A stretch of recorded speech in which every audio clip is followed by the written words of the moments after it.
ಉಬ್ರಾಣಿ ಗ್ರಾಮ ಮತ್ತು ಸುತ್ತಮುತ್ತ ಹಳ್ಳಿಯರು ಹೋಗಿ ಪಾದಯಾತ್ರೆ ಮಾಡ್ಕೊಂಡು ಹೋಗಿ ಮುತ್ತಿ ಹಾಕ್ತೀವಿ, ರೇಂಜರ್ ಹಾಕ್ತೀವಿ. ನಮ್ಮಲ್ಲಿ ಹಲವಾರು ವರ್ಷದಿಂದ ಆನೆಕಾಟ ಕಂಪಲ್ಸರಿ ಇದೆ ಸರ್. ಈಗ ನಾವು ಅಡ್ಜಸ್ಟ್ ಆಗಿ ಹೋಗ್ತಾ ಇದ್ದೀವಿ ಡಿಪಾರ್ಟ್ಮೆಂಟ್ ಹತ್ರ ಅಡ್ಜಸ್ಟ್ ಆಗಿ. ಯಾಕಂತ ಹೇಳಿದ್ರೆ ಅವರು ನಮಗೆ ಬೇಕಿತ್ತು, ನಾವು ಅವ್ರಿಗೆ ಬೇಕಂತ ಹೇಳಿ ರೆಸ್ಪಾನ್ಸ್ ಮಾಡಿ ನಾವು ಹೋಗ್ತಾ ಇದ್ವಿ ಸರ್. ಇದು ಅತಿ ಆತು ಸರ್, ಆನೆದು ಅತಿ ಆತು ಅಂತ ಹೇಳಿದ್ರೆ ಸರ್ ಕಂಪಲ್ಸರಿ ಡೈಲಿ ನಮ್ಮೂರಾಗೆ ತೆಂಗಿನ ಮರ ಸರ್. ಟೋಟಲ್ ಉಬ್ರಾಣಿ ಒಳಗೆ 1000 ಎಕರೆ ಜಮೀನಿದೆ. ಅದರಲ್ಲಿ ಇಡೀ ಊರು ನೀವು ಹುಡುಕೊಂಡ್ ಬಂದ್ರು ಸರ್ 10 ಮರ ತೆಂಗಿನ ಮರ ಸಿಗಲ್ಲ. ಎಲ್ಲ ಬರುತ್ತೆ, ಸೊಳ್ಳೆ ಕೀಳುತ್ತೆ, ಹೋಗುತ್ತೆ, ತೆಂಗಿನ ಫಸಲಿಲ್ಲ.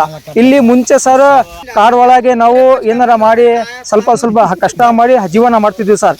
ಏನಾರ ಒಂದು ಪರಿಹಾರ ಬೇಕಂತ ಹೇಳಿ ಸ್ವಲ್ಪ ಅರ್ಧ ಎಕರೆ 3/4 ಎಕರೆ ತೋಟಗಳು ಮಾಡ್ಕೊಂಡಿದೀವಿ. ಇದ್ರಾಗ ಬಂದಿತ್ತು ಡೈಲಿ 10 ಗಿಡ ಮುರಿಯೋದು, 20 ಗಿಡ ಮುರಿಯೋದು ಕಂಪಲ್ಸರಿ ಇದೇ ಆಗ್ತಾ ಇದೆ.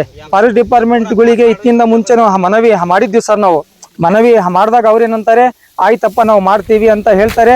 ಮೇಲ್ ಅಧಿಕಾರಿಗಳು ನಮಗೆ ಇಂಪಾರ್ಟೆಂಟ್ ಸರ್, ರೆಸ್ಪಾನ್ಸ್ ಕೊಡ್ತಾ ಇಲ್ಲ. ಇಲ್ಲಿ ಒಂದು ವಾಚರ್ ಇರ್ತಾರೆ, ಗಾರ್ಡ್ ಇರ್ತಾರೆ, ಫಾರೆಸ್ಟ್ ಇರ್ತಾರೆ, 3 ಜನ ಬರ್ತಾರೆ ಸರ್. ಆನೆಗೆ 3 ಜನ ಓಡ್ಸಕ್ ಆಗ್ತಿದ್ದೇನೆ ಸರ್?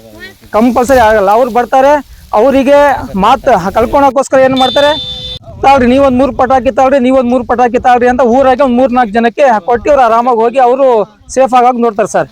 ಈಗ ಇದಕ್ಕಿಂತ ಮುಂಚೆ ಏನಾಗಿದೆ ಅಂತ ಹೇಳಿದ್ರೆ ಆ ಬೋರ್ಗಳು 1-2-3 ಆ ಬೋರು ಎತ್ತಾಕಿ ಒಳಗೆ ಹೋಗಿದ್ದಾವೆ. ಇನ್ನೊಂದು ಕಾರ್ಕೋಣ ಏನ್ ಮಾಡ್ತಾ ಇದಾವೆ ಅಂತ ಹೇಳಿ ಸರ್, ಒಂಬಾಳೆ ಏನ್ ಕೀಳ್ತವೆ ಅದೇ ಕಿತ್ತಿ ತಿಂತದವೆ. Compulsory ತಿಂತದವೆ sir. ನಮಗೆ ಶಾಶ್ವತ ಪರಿಹಾರ ಅಂತ ಹೇಳಿದ್ರೆ EPT ಒಂದು ಇಮಿಡಿಯೇಟ್ಲಿ ರೆಡಿ ಮಾಡಿಸ್ಬೇಕು. ಅದಾದ್ಮೇಲೆ ರೈಲ್ವೆ ಬ್ಯಾರಿಕೇಡ್ ಇಂದ ಕಂಪಲ್ಸರಿ ನಮಗೆ ಮಾಡಲೇಬೇಕು ಸರ್. ಉಬ್ರಾಣಿ ಗ್ರಾಮದಲ್ಲಿ ಆನೆ ಮತ್ತೆ ಕಾಡ್ಕೋಣದ ಗಾಳಿ ಬಹಳ ಆಗ್ತಿದೆ. ಅದಕ್ಕೆ ಆನೆ ಹಿಡಿಸೋ ಪ್ರಯತ್ನ ಪಡಬೇಕು ಇಲಾಖೆಯಿಂದ. ಅದು ಆಗಿಲ್ಲ ಅಂದ್ರೆ ನಾವು ಆನೆ ಹಿಡಿಸ್ಬೇಕು. ಅವರು ಆನೆ ಹಿಡಿಸಿಲ್ಲ ಅಂದ್ರೆ ನಾವು ಐತಲ್ಲ ಉಬ್ರಾಣಿ ಗ್ರಾಮ ಮತ್ತು ಸುತ್ತಮುತ್ತ ಹಳ್ಳಿಯರು ಹೋಗಿ ಪಾದಯಾತ್ರೆ ಮಾಡ್ಕೊಂಡು ಹೋಗಿ ಮುತ್ತಿ ಹಾಕ್ತೀವಿ, ರೇಂಜರ್ ಹಾಕ್ತೀವಿ.